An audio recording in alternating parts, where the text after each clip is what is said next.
Hujambo na karibu tena mtazamaji wa The World News katika kipindi hiki cha ulimwengu wa siasa. Mimi ni Adam Hussein. Moja kati ya mambo ambayo wakati huu tunaendelea kuiangazia ni shambulizi lililofanywa na Israel katika Jamhuri ya Kiislamu ya Iran.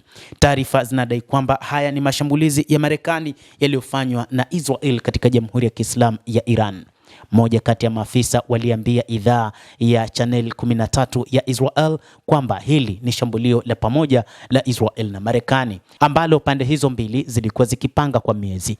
Kwa hivyo wachambuzi wa mambo wanasema kwamba Marekani imeamua rasmi kuanzisha vita dhidi ya Jamhuri ya Kiislamu ya Iran. Afisa mmoja wa Marekani ambaye hakutajwa jina baadaye alithibitisha kupitia shirika la habari la Wall Street Journal kwamba wanajeshi wa Marekani walikuwa wakishiriki katika shambulizi hilo. Hata hivyo shambulizi hilo lilikuwa limelenga makazi ya rais wa Iran Masoud Pezeshkian. Hata hivyo mashambulizi haya hadi wakati huu bado hajaelezwa ni kwa namna gani yamesababisha madhara katika jamhuri hiyo ya Kiislamu ya Iran.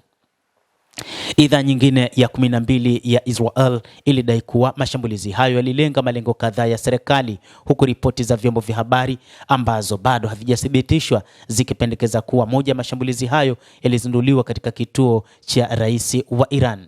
Wizara ya uchukuzi ya Israel wakati huu inatangaza kwamba anga ya taifa hilo ilikuwa imefungwa kwa ajili ya safari za ndege za kiraia, ikisisitiza kwamba usalama wa abiria ndio kipaumbele cha kwanza.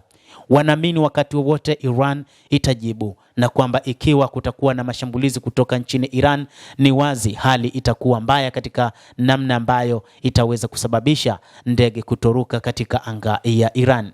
IDF imeanzisha shambulizi la mapema dhidi ya Iran kwa sababu ya usalama wa kitaifa. Hii ni kauli iliyotolewa na waziri wa ulinzi Israel Katz, ambaye ametangaza akionya idadi ya watu juu ya shambulizi la kulipiza kisasi linalotarajiwa. Hata hivyo, katika taarifa iliyonukuliwa na vyombo kadhaa vya habari ulimwenguni mapema siku ya leo Jumamosi, Katz alisema kuwa shambulizi hilo lilitaka kuondoa vitisho dhidi ya serikali ya Israel na kuongeza kuwa mamlaka inaweka hali ya hatari nchini kote kutokana na mashambulizi yanayotarajiwa ya makombora na ndege zisizokuwa na rubani kwa wakazi wa nchi hiyo katika siku za usoni. Mtazamaji, hayo ndio ambayo kwa sasa tunayo, ni kile ambacho kimeelezwa na baadhi ya maafisa nchini Israel kwamba shambulizi lililofanywa na Israel dhidi ya Jamhuri ya Kiislamu ya Iran limepangwa na Marekani na limefanikiwa kwa kuwepo kwa wanajeshi wa Marekani pamoja na wale wa Israel, na sasa ni rasmi Marekani imeanzisha vita kamili dhidi ya Jamhuri ya Kiislamu ya Iran.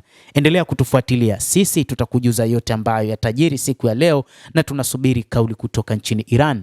Ni nini ambacho wanaenda kukifanya dhidi ya serikali ya Israel katika wakati huu ambapo taifa hilo limeanzisha vita dhidi ya Jamhuri ya Kiislamu ya Iran. Naitwa Adam Hussein. Endelea kuwa nasi wakati wote, lakini usisahau kulike, usisahau kucomment, kadhalika kusubscribe channel yetu hii upate habari hizi kwa mapana.